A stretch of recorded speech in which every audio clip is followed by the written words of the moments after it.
What's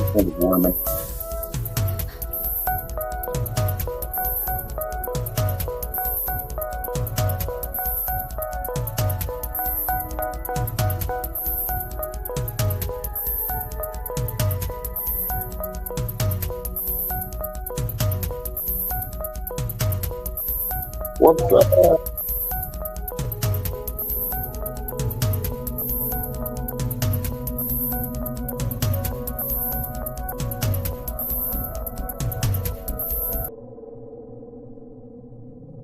Alright, that's what I'm talking about. You can't let nobody else talk. He's over stumbling over a damn acronym. It's like now with pussy testing, motherfucker. And he was like, oh, you know, they're never be no good. They're like Kentucky or some shit like that. I'm curious to see where all Get prepared to do a lot of scrolling. So it's way on down there, right? They're way down.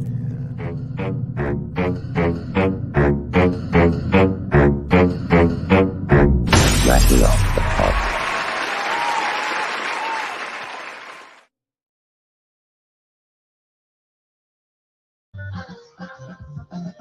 What's up? How y'all doing? We celebrating in my house. What y'all doing? Anybody? Bueller?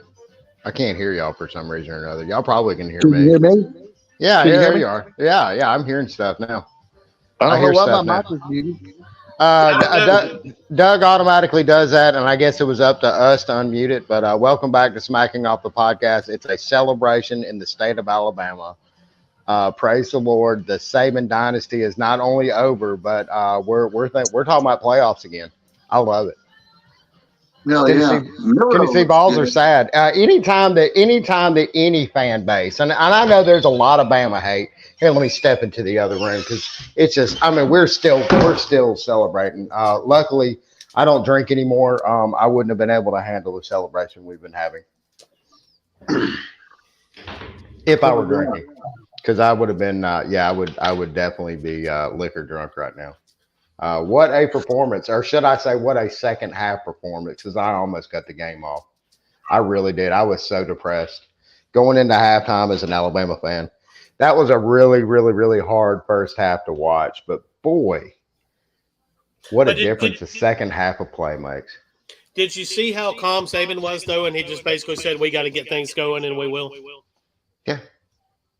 He had already, and there would probably already been discussion maybe upstairs in the skybox there where the first, second, and third, fourth down coaches all reside with their binoculars, and everybody's up there just pontificating the what ifs. They saw something, and I know everybody, you know, the narrative right now, and not only just with the state of Tennessee, but there's, you know, a national narrative right now that, you know, the old adage that Saban pays the refs really, really, really happened in this game, that Alabama somehow held a sway over the referees. And yeah, look, this is SEC officiating in a big game. Of course, there's some shitty calls. There always is in SEC games, in recent years, anyways. I don't know why that is. And you know, look, maybe there is somebody paying somebody off. That the FBI can get involved in that. Who cares?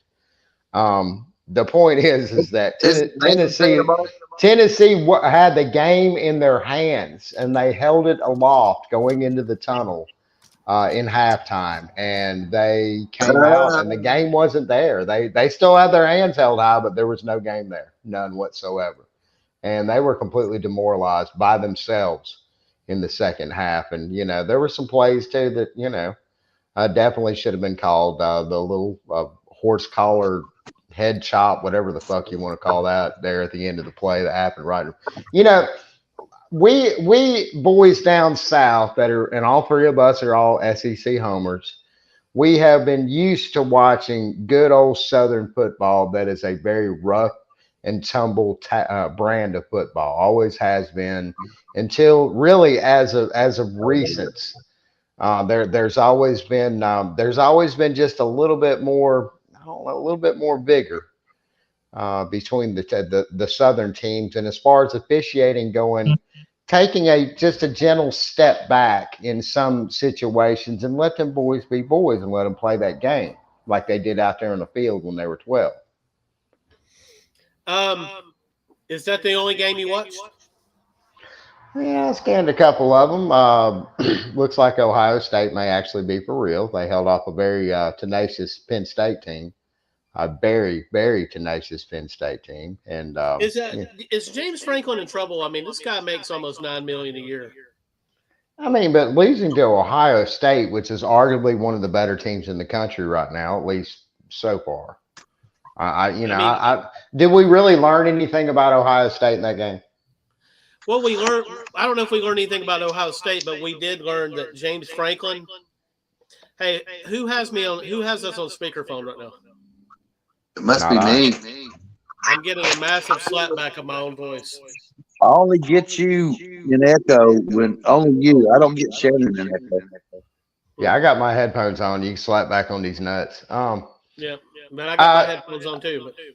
Yeah, my mic is off now.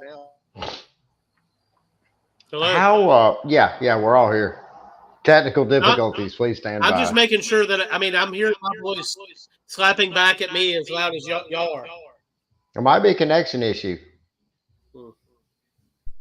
Yeah, because I got you. You're doing that whenever I got my mic off. But anywho, we'll get it figured out. Doug, just go ahead and cut your computer off and cut it back on. No, that won't work. I think the whole thing will shut down on it.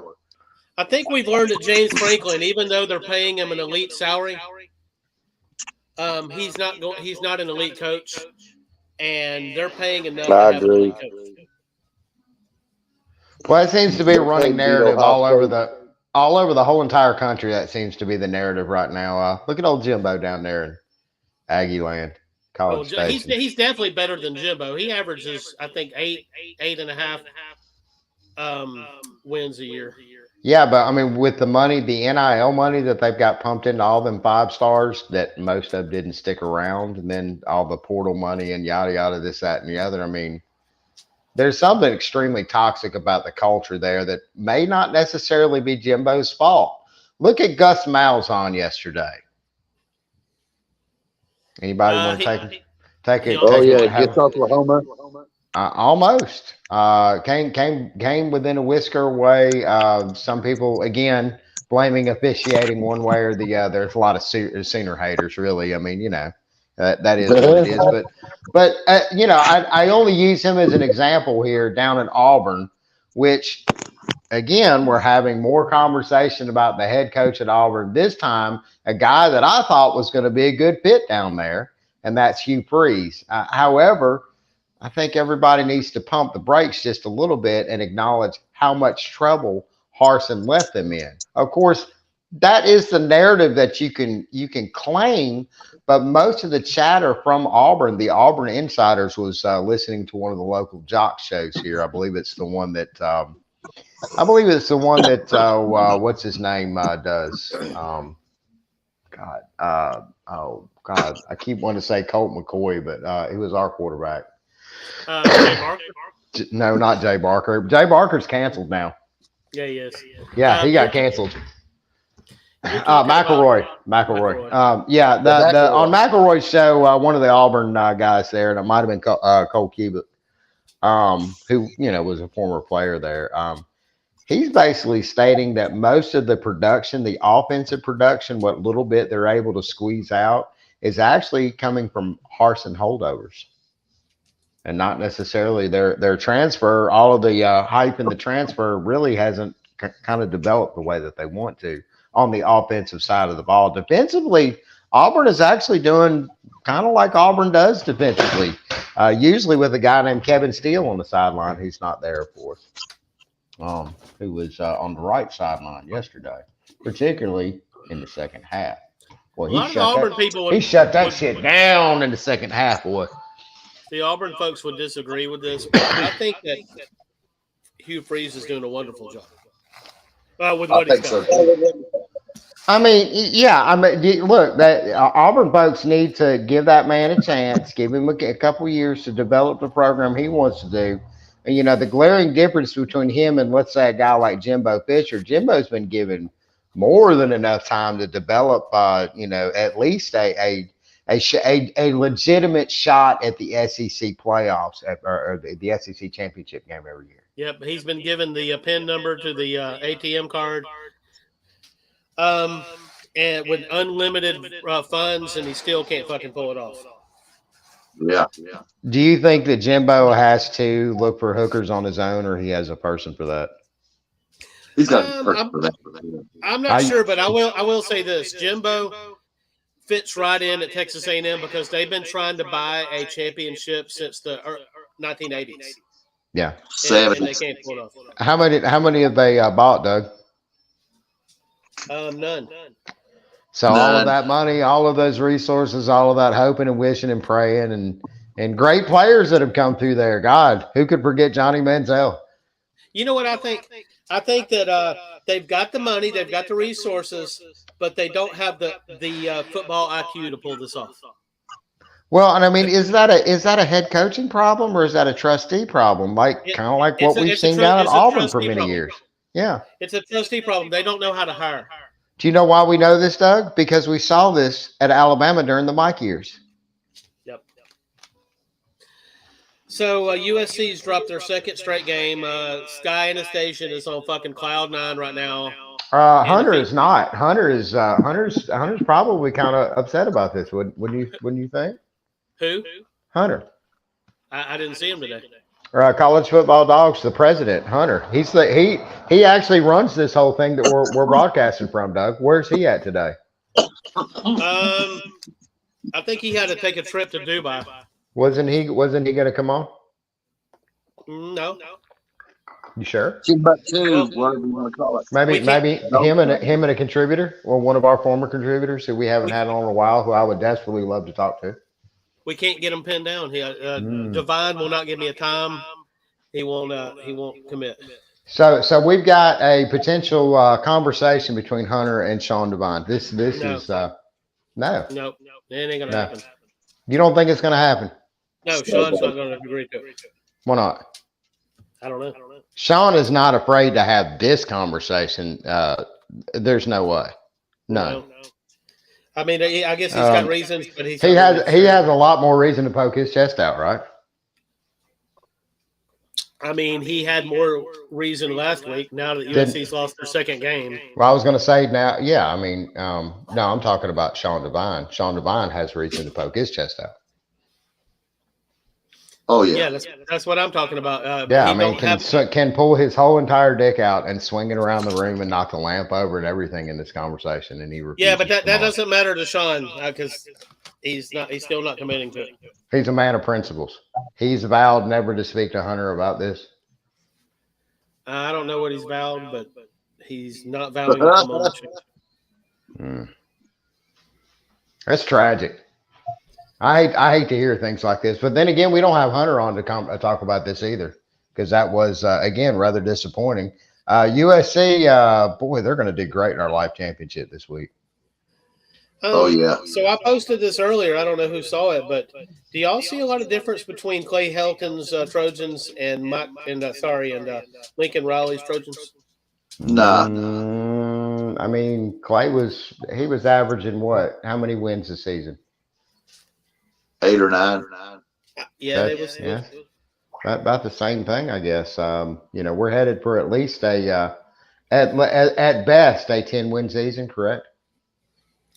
At best, but if they can lose at home to the Utes. Does a 10-2 Pac team go to the playoffs this year? No. Yeah. But they still got to play Oregon. Wait, let's look at their schedule. Let me pull the schedule. And Washington. Ooh. Washington's kind of they kind of have emerged as the leader in the pack, and it looks like theirs to lose at the moment. Oh yeah, Washington looks strong. They look strong enough to head to the playoffs. They seem to be marching that direction. Wouldn't that just be so? Again, that's been my favorite backstory in this whole conversation is the Pac, their last year in existence as a football conference, headed to the playoffs. And of course, this is also the last year that we're going to do a 14 playoff. So that would be, I'm not giving it to them just yet. There's still a lot of football left to be played, but wouldn't that be amazing? Yeah, we got to talk about this thing real quick. You said that USC is possibly headed for a 10-win season. I mean, if they win out, correct. Okay, so they've got Washington coming to Los Angeles on November 4th. It's going to be a good game. And then they got to go to Oregon on November 11th. That's Bo Nix's house right now. And then they finish up at home against UCLA. Which is also playing some good football this season.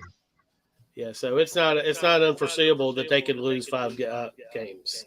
Ooh. They could lose 2 of the next 3 anyway it goes. 9-win season, just 9-win season will get you left on the tarmac on it. Right, 8-win season. Oh yeah. Yeah.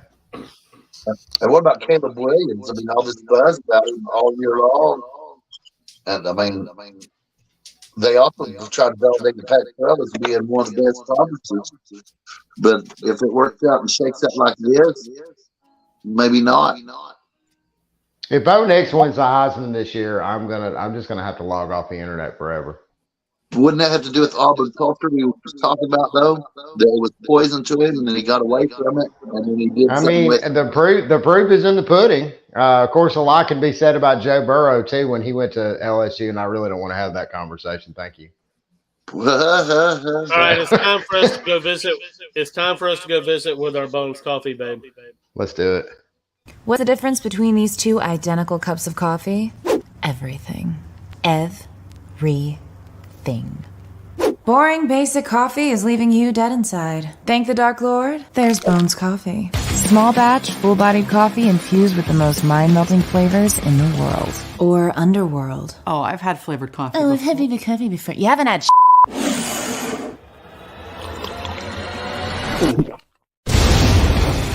Welcome to the highly caffeinated, slightly wicked, and immortally delicious world of Bones. Our mad coffee scientists have twisted nature to their demented wills. It's alive! With frightfully delicious flavors like from dusk till donuts. It's a taste I can really sink my teeth into. Mint invaders. I don't mean to probe, but how did you make this coffee taste like ice cream? And electric unicorn. Like eating fruity cereal. Yeah! At Bones Coffee, we'll try just about every flavor combo out there. Cannolis, salted pretzels, strawberry cheesecake. The ones we love are made into small batches, roasted to order, and delivered directly to you. But the others... Rest in peace, Beanfish. We've got over 30 killer concoctions. So French press that link to find your new flavored coffee. There's more to life than pumpkin spice. But yeah, we smashed that pumpkin too. We also have comforting classic coffee if the flavored stuff is too scary. At Bones, our beans are complex and multidimensional. I have opinions. Which makes for rich, smooth, jaw-droppingly good Joe. Stop drinking hot bean water and resurrect your caffeine routine. You can Bones at home, Bones at work, or Bones during your commute. Go to bonescoffee.com and check out our thousands of spooktacular 5-star reviews. If committing to one flavor gives you the heebie-jeebies, try our sample packs, a shocking selection of our most hauntingly delicious blends. Or join the coffee club and get new flavors delivered as often as you'd like. It's time to break from boring. Click the link to get yourself a bag of Bones today. We're back. Smacking off the podcast. I'm eating some homemade pizza. So, have you ever really watched that commercial? Yeah. The girl's kind of hot. She looks like a combination of both my ex-wives, but a little bit hotter. So, does Dracula piss you off in that commercial? A little bit. That whole commercial kind of pisses me off a little bit because I don't have any Bones coffee to drink while I watch it. Exactly. Bones needs to step up and send me some products so I don't have to drink this gay ass Folgers. It's legendary coffee. I mean, I hear everybody talking about it. And look, by me saying gay ass, I don't want to get canceled. And I'm not saying that Folgers is actually a gay ass that a penis penetrates. I'm just saying that it's just kind of gay that I don't have any Bones coffee and get jacked with Bones coffee, as Dr. Ball says. That's right. What are we going to do about these Auburn Tigers? These Auburn Tigers are already talking about getting rid of Hugh Freeze. And also on the other side of the coin, the conversation going into the game was that if Lane Kiffin didn't win this game, then suddenly his job was going to be in jeopardy. Did you see that? AL.com story. A hilarious read that Lane Kiffin retweeted. Golly. Yeah. And then barely won the game. I mean, that was Lane may have just went out there and threw a softball knowing that he was going to beat Auburn pretty easily with absolutely no offense to speak of. And Ole Miss did not have a good defense going into this game. No. I don't feel like they actually held Auburn to, what was it, 14 points? I think Auburn held Auburn to 14 points. I don't really think that anybody's job was in jeopardy, especially Lane's. No, they love him over there. The bottom one. I mean, because again, consistent 7 or 8 wins over at Ole Miss is, and you're always in the headlines, and people are like, there's making a big buzz, and you get an occasional good player or two. I mean, look at Tubby's tenure over there, Tommy Tuberville. Yeah, they would have hung on to him. They really hate they lost him. Well, I mean, they couldn't keep him. They couldn't pay the money that Auburn would pay him. No. And again, look at how that whole story went down. What's Tommy doing now? You don't hear about it. You don't hear about it. Yeah, you don't hear about him much these days. I haven't heard his name in a long time. I think that he retired to where did he retire to? That same beach that Saban has a house on. Tuberville's in the Senate. You didn't know that Tuberville was in the Senate? Yeah, I know. He is not. Yeah, he is. I actually did the plumbing work for his regional office here in town. Wonder how his wife gets along in D.C. We need to get Gabe Griffin on to talk about this. She's popular in D.C. Come on, man. She does shit to put Podesta to shame. Damn. I'm talking about freaky freak. Damn.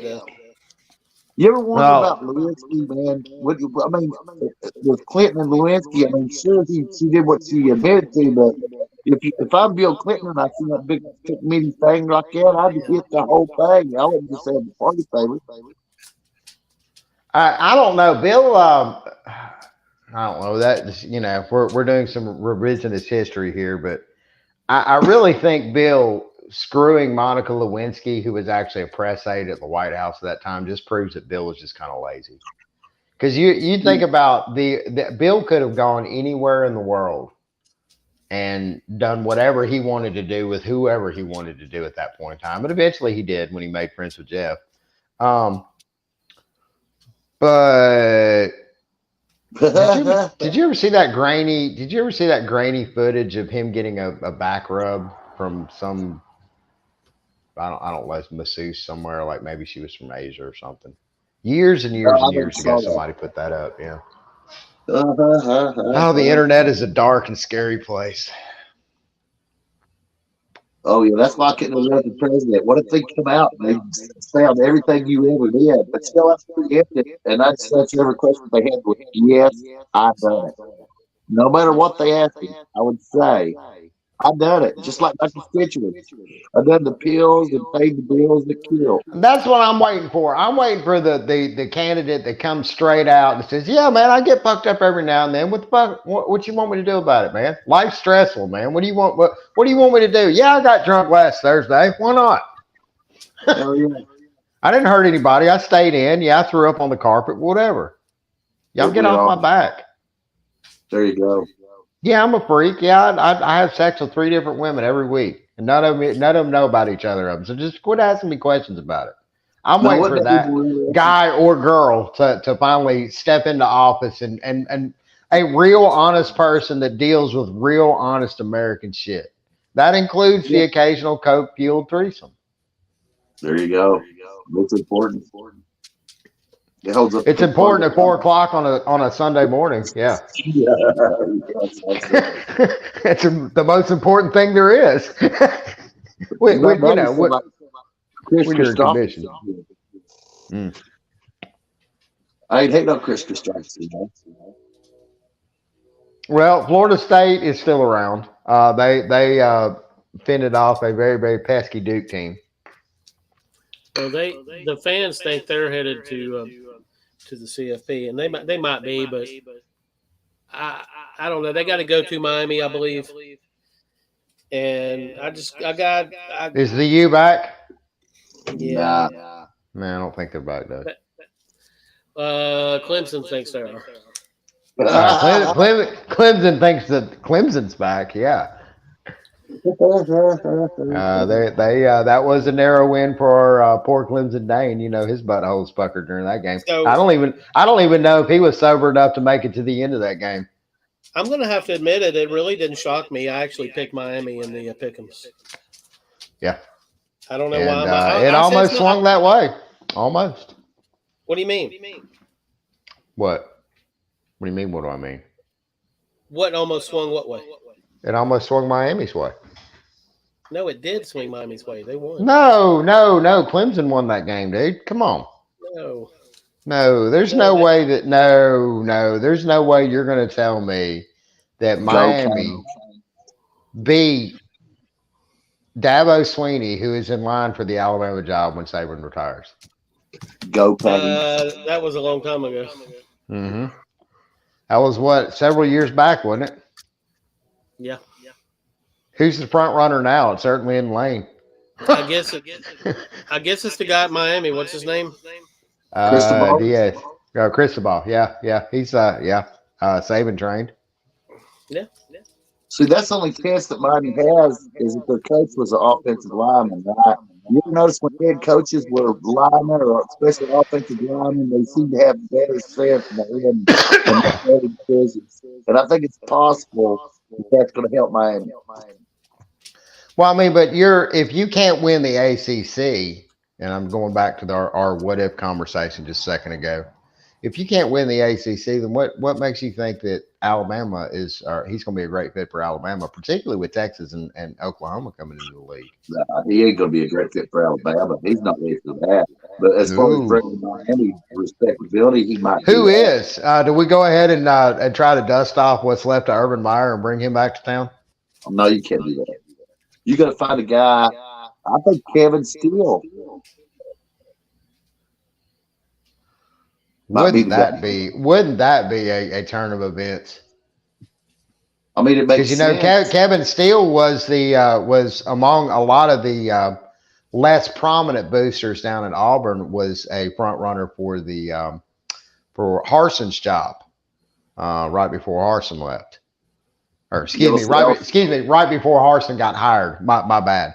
And he was actually a holdover, which is very rare. You in this day and age in college football, you don't normally see a coordinator left over from a previous situation remain with the incoming coach. And of course, once he got passed over for that job and he stuck it out with Harson, he left while the getting was good. He gave him one more chance to give him a hire, and they wouldn't do it. And he moved over to Alabama, which regionally, here in the state, we know what a awful, dark, deadly thing that is to go from Alabama to Auburn or vice versa. That was why it was such a big deal when Pat Dye took the Auburn job. Oh yeah, it's true. So yeah, it's Brother Bill Oliver. Remember him? Oh, Doug, I know Doug does. So yeah, you don't see that very often. So yeah, wouldn't that be an amazing turn of events to see Kevin Steele take over the Alabama job when Saban leaves, even in an interim position and play and coach against Auburn? That would be hilarious. How old is Kevin Steele? At 70? Yeah, he's getting on up there. I mean, he's 70, but he's not Nick Saban 70. That's a different. Yeah. Nick Saban's in great shape for his age, and Kevin's, he likes the ring of fat around the steak. I don't blame him. That's the good part. That's tasty. There's a lot of tasty meat there. Now, who's the coach at Duke? What's his name? whoever I know who this guy's name is. I can't do that. I can't spit it out. But that guy right there, if he can do that, dude, he's gonna be a hot candidate somewhere. Perhaps. I mean, Duke was solid. They was playing solid football. And if I was Alabama, if you bring on Kevin Steele's a good idea for, like you said, a 2 or 3 year situation. He's been rehabbed by Saban, right? But it'd be a situation like Gene Stallings, right, where he came in, he took Bill Curry's recruits, won a national championship basically, and he might do something like that. But then they'd have to have somebody to go to. So as you start looking at the young coaches that are out there, and who doesn't need rehab? Because if you look at the connections to the program, all those guys are head coaches already. He's rehabbing old guys that's been in trouble, but none of the guys he's had really needs to be the coach of Alabama. Now, Lane Kiffin be interesting, but I think Alabama's got too much class for Lane Kiffin. So I think they need to find a guy like Elo or Hilo or whatever his name is at Duke. Elko. Right. Anyway, that guy's doing a great job with just a little. If you have the resources of Alabama and the ability to recruit to a blue blood like Alabama, then he'd be a good coach for her. And her scheme, even though it appeared to be simple, it was a good scheme. I mean, he had half the talent of Florida State and nearly beat them. We'll be back soon. I'll always take care of you.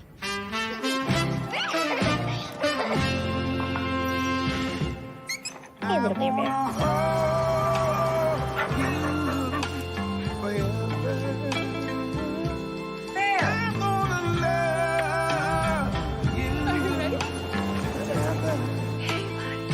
You gonna be a good boy? Don't worry, doll, about the rest of our lives.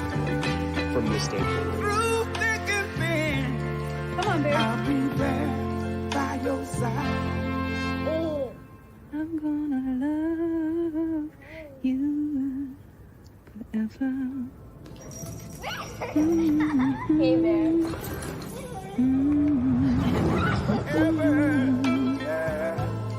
I'll be there. You don't have to worry.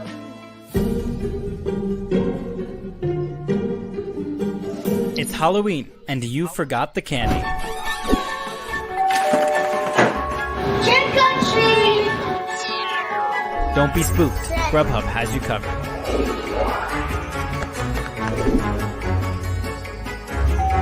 Come here. You look amazing! It's Halloween, saved by Grubhub. Guys, let's have some pizza!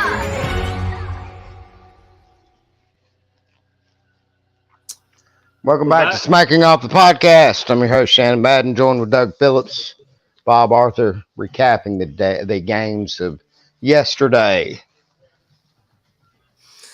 So the fact that USC dropped another game, it's not really that big of a deal. Like I said, it looks a lot like Hilton's USC. Does anybody even worried about this? No. Is Mike Gibbs other than Hunter? Where is Mike Gibbs? He was supposed to be on tonight, but he could not get an account set up. It wouldn't let him set up.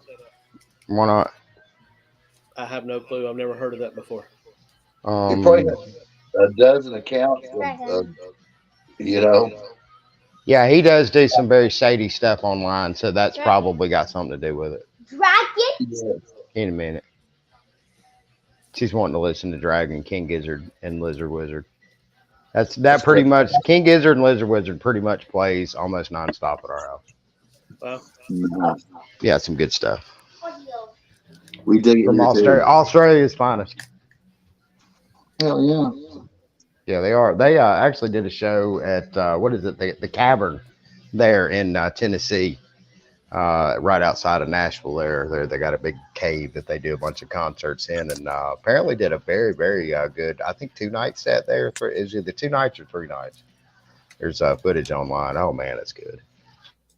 So you got to remember, Shannon, we're going to Chicago to see him next year. Oh man, I would absolutely just give my left testicle and a probably about 1.5 inches of my penis because I got some to spare. We'll figure it out somehow. The old lady wants to go for sure. Yeah, I think that's doable. Do they? Will they? Do they do the legal mushrooms in Chicago? I got some. It don't really matter.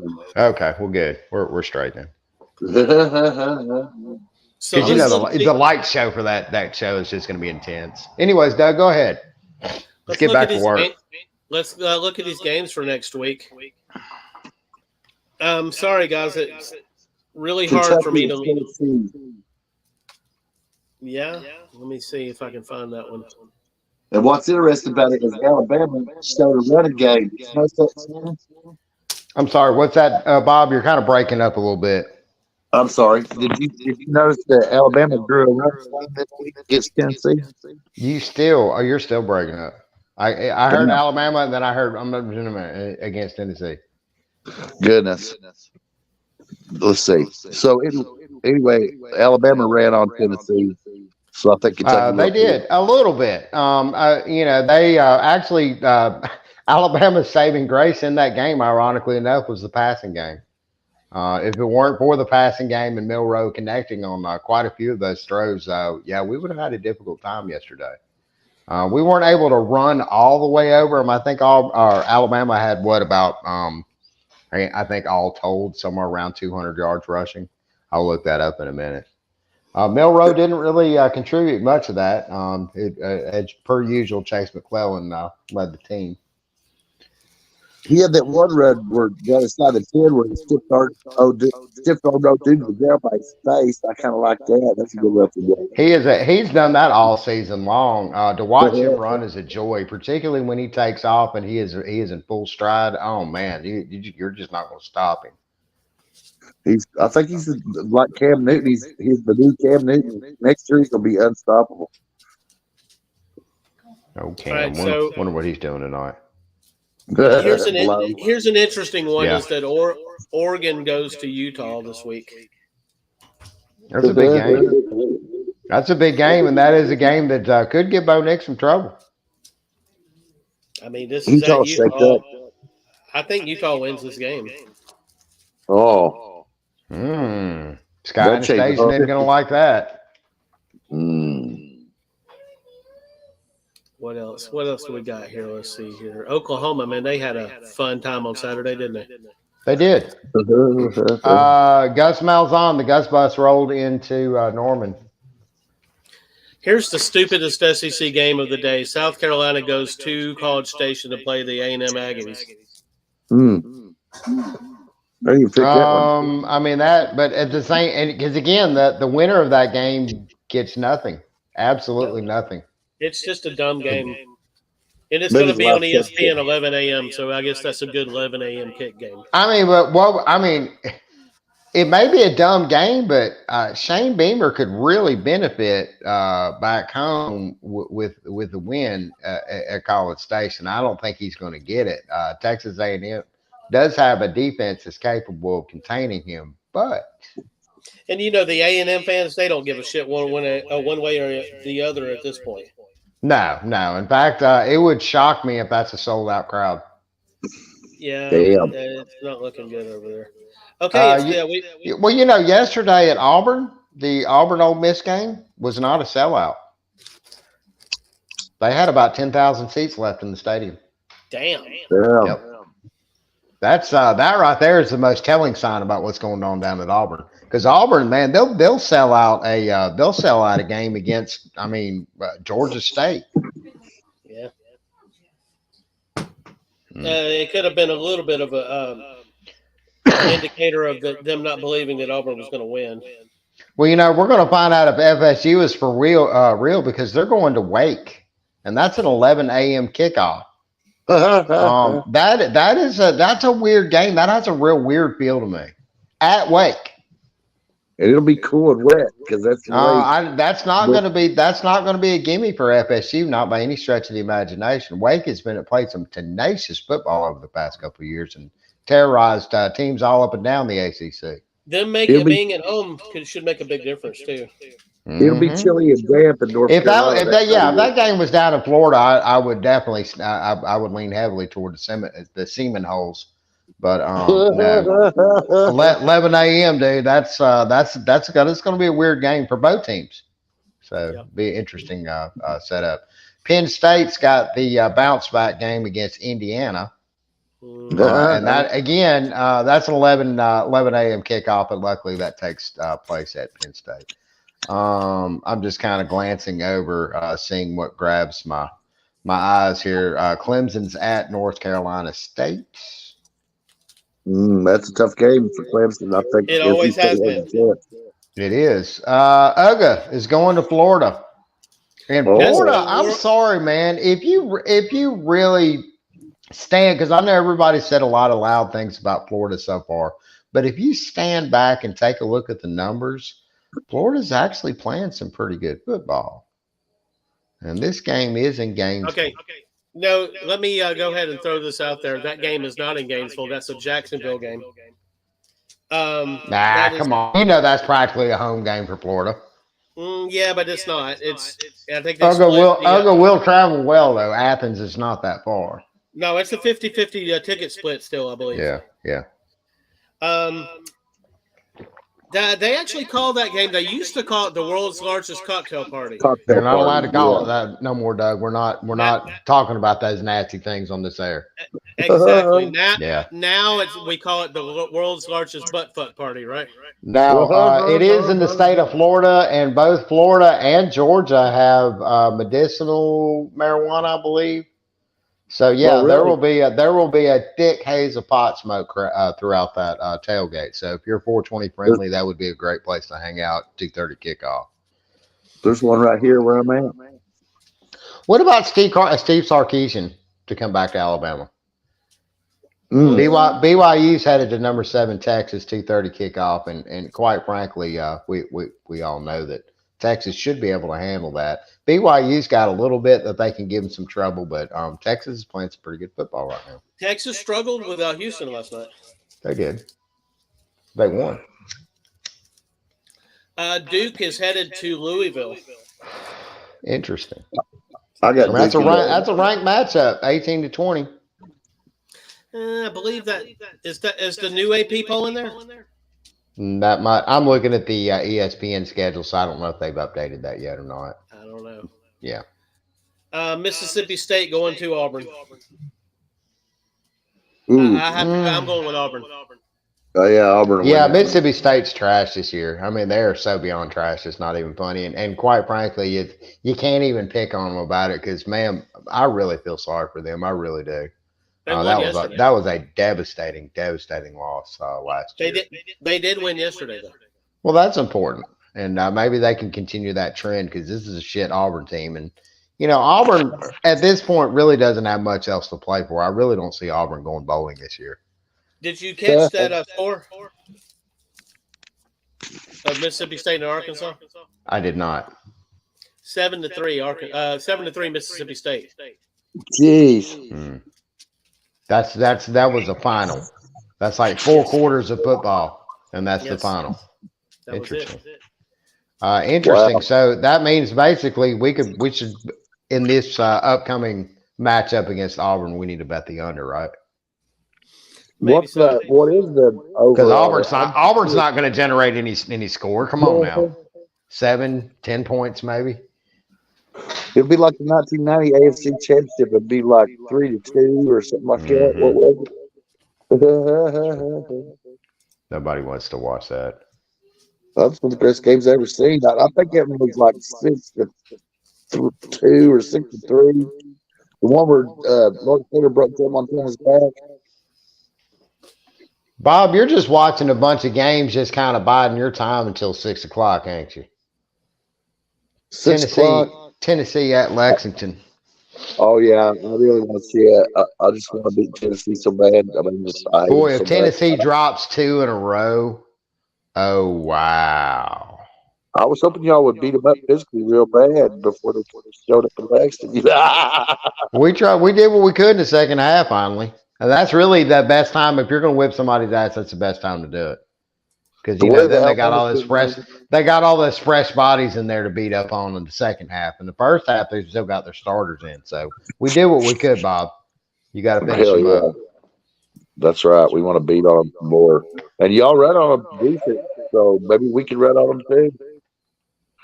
So We ain't got no quarterback when the receivers can't catch your football, so we got to run on them.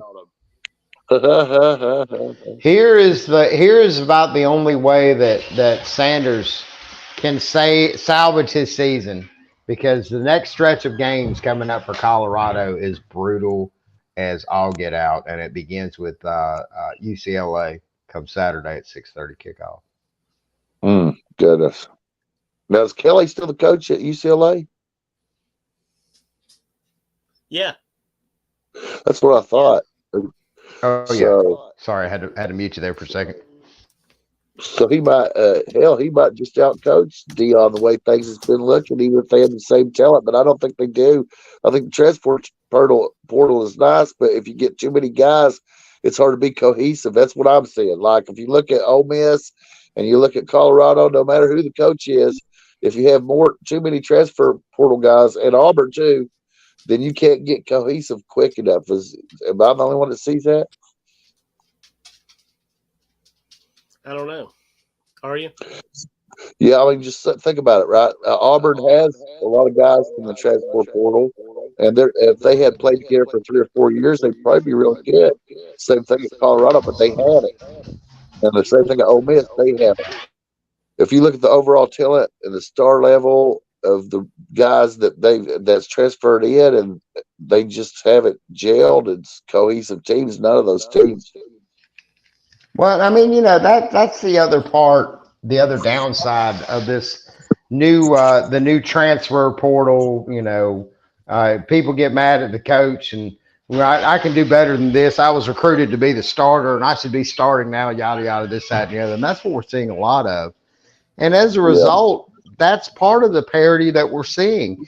It's not the good players going off to other teams. It's bad apples going off to other teams, and in some cases spoiling the whole bunch. Bo Nix has been the absolute opposite of that. And, nobody can fault Bo Nix for leaving that dumpster fire of a program, and especially for a generational position player to leave the storied team that his father, Patrick Nix, had championed there for a while. That was a big deal. And that kind of tells more about what's going on behind the scenes. But yeah, it's very hard to gel. And it's, when you've got the player that you've been, roommates with, back in the day, you were roommates with this guy for 3 years, and, you can pretty much just about read each other's mind when you're out on the field, and you're missing a lot of that now. There's athleticism being spread around among all of the teams, but there's also, some of this me first attitude going with it. Rat poison is what Nick Saban calls that. Yeah, I agree with you. Right. One more break, guys. Hi, this is Kyle Golick, and I'm standing in the middle of SEC country. We're over here. Big Ten country here. Where do I stand?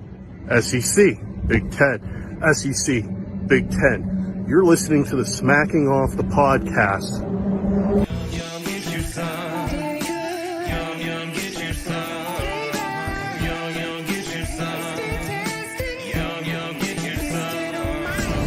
Seasoning, food's favorite flavor. Yum, yum, get you some. I'm Joe Burrito, your favorite burrito. Whoa, whoa. Joe, hey. We all know you're the best. What? You can always do better. Try the new Dano's Hot Chipotle. Hey. Ooh, that's spicy. Yum, yum. Yum, yum, get you some. Yum, yum, get you some. Does a talking burrito make you want Dano's? Absolutely. It makes me want a talking burrito for my very own. Yep. I mean, a burrito. Where do you get one of those? Where do you get a talking burrito at? Is there a place that sells those? What do you got to get it like on Amazon, like you get everything else now? I think it comes with the Dano seasoning. Oh, well, that's a plus. It makes sense, yeah. Yeah, I'm gonna have to get some of that Dano's then. I could have used some on my pizza a little while ago, but it was pretty good nonetheless. All right, so we'll see. When's the last time you made a homemade pizza, Doug? It's been a couple weeks. Do you do the yeast? Do you make it rise and all that stuff, or you just do No, I buy some bread at Aldi. You don't make your own dough? No, makes the field Dude. No, it doesn't. Okay. You do it on a dry. The trick is you do it on a dry surface, and then you get you a plate, and you take you a paper towel, and you just put all the flour onto the plate, and then you wipe your table down. It's easy peasy. Oh. We've been making like 4 or 5 pizzas a week over here because they're literally like $1 a pizza. Damn. Yeah, that's some good shit too, especially when you start tinkering with it a little bit. We do the yeast. We rise the dough and all that shit, then twirl it in the air like they do down at the fancy pizza place. The trick is adding butter to the crust right before you cook it. Oh my god! And put a little bit of spices and seasonings in it. I got some secrets, and then throw you some honey in it, dude. Oh man, you don't know what good is. Does anybody give a shit about Ohio State going to Wisconsin? No, they're going to handle Wisconsin quite easily. Wisconsin's trash this year. Bob, what's up? How does Kentucky beat Tennessee? They have to run the football over and over again brutally. Our corners have to intercept the ball, which they've done a lot of. You can't make mistakes. The receiver's got to catch the ball at least once. Kentucky's getting deep shots to open guys. He's either overthrowing them or the guy don't pick them wide open. They got to make 1 or 2 of those plays for once. And if they do that, they're going to go. Yeah, because I think Kentucky has the personnel on defense to be able to contain Tennessee. Milton is a bit of a threat. He still put up some pretty decent numbers against Alabama. Definitely not going to take anything away from his performance there. He put his team in a position to win in the first half. It just, I don't know what happened in the second half other than the fact that Alabama made the necessary adjustments and we paid the necessary amount to the referees to make sure things swung our way. The Alabama's linebackers look like Alabama's linebackers in the second half. Yeah. Finally, it was like that was the Alabama team that everybody was, at least on the defensive side of the ball, was expecting this season, particularly the way they played in spots throughout the season. But it was really crucial for our offense to be able to do what we were able to do. The trick was though, and I really honestly believe that this is going to be the key to victory for Kentucky, and it was the same thing that Alabama was able to do in the second half, and that was slow down the whole entire game. Because Tennessee came out explosive in the first half, and the first half score going into halftime reflected that. Well, they run the hurry up, right? And it frustrates the hurry up teams when somebody like Kentucky holds the ball forever. Yeah, so that's going to be the key to it is again slowing that game down because, and I believe we've discussed this on the podcast quite a bit. When you have teams that practice with a hurry up offense, you have defenses that practice with that hurry up offense, and then they face a team that is able to control the clock a lot more effectively. That gives them a little bit of problems. That causes some frustrations because there's a lot of other preparation on the offensive line that goes into ensuring that game gets slowed down. So I don't know. Kudos to Alabama and the coaching staff for that. And I really believe that the Kentucky film room is going to be alive and well with that game, blaring from every TV and every corner, examining what went wrong with Tennessee and how to make that happen for 60 minutes next Saturday. I think how Alabama really won the game was that the linebackers kept Tennessee from setting the edge in the second half. And that's what Kentucky's linebackers have to do. And they're pretty good. They're not quite Alabama, but they're pretty good. What was it? The 2-3 plays that we had to see that were all stopped by officials. The 2 that got stopped because Tennessee had miscounted the collapse, and then the one from Alabama. That was hilarious. But that was exactly what I'm talking about because that threw their rhythm was completely off at that point, and that really was kind of a difference maker for Alabama at that point because that just kind of I don't know that's when you could see all of the Tennessee players on the field start to admit that maybe this game was not going to be won by them. Because Tennessee looked absolutely depleted in the last 5 minutes of the game. That was not a team trying to get back in it. I'm sorry, they just weren't. And they didn't. Well, the game mattered, though, and that was important because that game had fell off because Tennessee had fell off. Now, at least Tennessee's good enough where that's a heavily discussed game. Well, it's also ensured that pretty much, the SEC East is Georgia's to lose at the moment. There is no more discussion about Tennessee sneaking up and snatching it away from them. I don't think. Does anybody really believe that Georgia? Does anybody think that Georgia's going to drop a game between here and the end of the season? It wouldn't floor me. It wouldn't floor me, but I'm trying to figure out who. What about Missouri? I mean, that Believe game's it or not, where is that game being held? I don't know. I think it's in Columbia. I mean, that could give Georgia a little trouble. Georgia plays very well on the road. And Brock Bowers is out.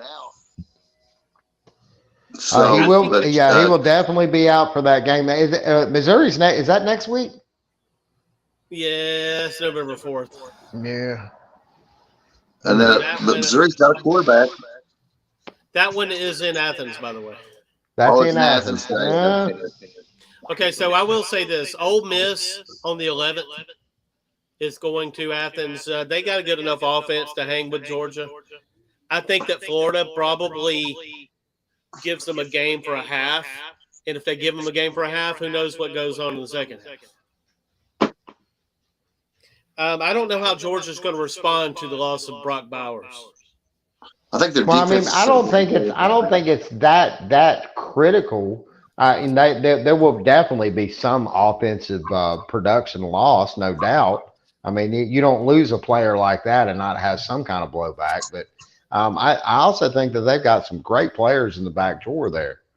Remember, this is Kirby. Kirby Smart has recruited absolutely just phenomenally well since he's got to Georgia. So, they're going to. I'm not saying there's another Brock Bowers waiting in the wings, but there'll be a player capable enough that it won't be that significant of a loss, I think.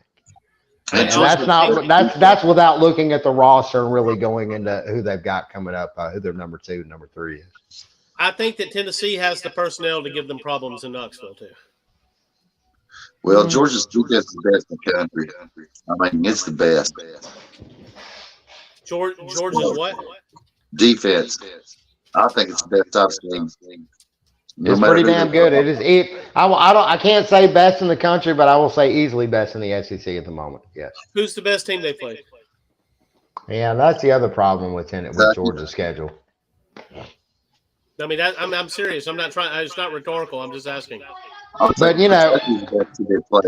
and look, at the same time, this is an Alabama fan, and we've had to defend those same accusations year in and year out for quite a few times too. I don't think they played anybody. I don't believe they played anybody on the caliber of Texas. Nah. 9, 10, 11. I'm playing hide and seek. 12, 13. Now, when does Georgia and Alabama used to play every year? What happened with that? No, they ain't never played every year. Oh well, they played on the pretty regularly. It seemed like they probably in the SEC championship game, but they had a 2-game series recently, a home and home, and it comes around in a round robin kind of deal. But they've never played every year. Yeah, I wish know why. It seems like it would be a natural rivalry. I don't know why they don't play every year, but they don't. I don't know. It seems like it. I mean, Auburn and Georgia is somehow a rivalry. It's the deep South's oldest rivalry, they say. Oh, yeah. They've been playing football a long time, so it's possible. That's a lot of football, man. I mean, I respect it, even though they're not Alabama. I mean, those guys, they've played football a long time, and it's been tough. I mean, there's lots of legends been created in those games. But to me, we're going to learn a lot about Georgia here in the stretch. So now, the Florida game, you can discount Florida, and you can say there's no way that Florida competes with Georgia. But this is a major rivalry game, and we've seen weirder things than this happen in this series. I think Georgia will beat Florida, but I'm not going to be floored if Florida plays them off their feet. I'm not. I've seen it too many times in my life. Oh yeah, it's possible, and Florida likes to run the football. I don't know if they'll be able to do it, but they're going to give it a shot, and they seem to have improved throughout the year. Florida's a decent team. That's the part that's really unfair about this. Is Georgia's got everything to lose going into this game. Florida's got nothing to fucking lose. Not at all. They can go out and they can let it hang out. They can play the fucking game of their life. And that's really what you see in these late season games like this is Florida can make their season and Georgia gets nothing from beating Florida. But Florida, if they beat Georgia, it makes their whole fucking season. Well, that's the whole nature of it. Then the controversy of it, all of it. That's what makes college football beautiful. Is that the ball can bounce this way, that way. History can change in a moment, right? And then this is the last year of the 14 CFP. So this year's going to be particularly tricky. People are going to make all kinds of controversy about no matter what happens. Let's just say that Georgia did lose to Florida, right? And went on to win the SEC championship. Then there would be controversy that they didn't play nobody and they shouldn't be in the CFP. Well, guys, anybody got anything to add? Fuck Auburn. I was hiding. No, I'm not hiding anymore. You're in. No, you didn't find me. You didn't find me at all. I was hiding in the shower. Look. I'm really. All the Auburn people need to calm down just a little bit. Hugh Freeze is probably not going to win any more games this year, and that's okay. Y'all weren't going to do much anything this season anyways, particularly if you held on to Brian Harsin. I mean, everybody needs to calm down. You want to hear my opinion on this? I think Auburn's going to win the next 4 games, and I'm not even joking. Well, there is a difference maker here because remember when Hugh Freeze was really successful at Ole Miss, he had something going on behind the scenes, and maybe it's time that the Auburn faithful kind of help him out. Auburn girls are very loose. You're bound to find a couple of them with some daddy issues, and it would probably take 2 at the same time because I think that's kind of what he's into. His old lady's a church lady. I mean, she's not giving up the booty like that. Not for real. Okay, not the back door. Alabama's off next week, so we won't even do a live show next week. No. We'll have more time on our hands to devote to actually watching other games. We will. Oh yeah. Well, Georgia, Kentucky beats Tennessee, we'll have plenty to talk about. Oh man, that's going to be a great one because I will be watching that game. All right, so we'll be talking here soon about the live championship. USC for number 1. I'm starting that campaign now. All right, guys. Talk to you. Bye. Later.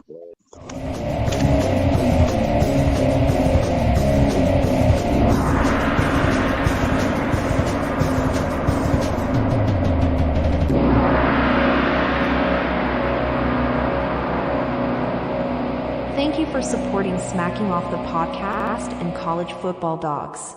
And don't forget to stream in each Sunday evening for a live episode at 9 p.m. Eastern.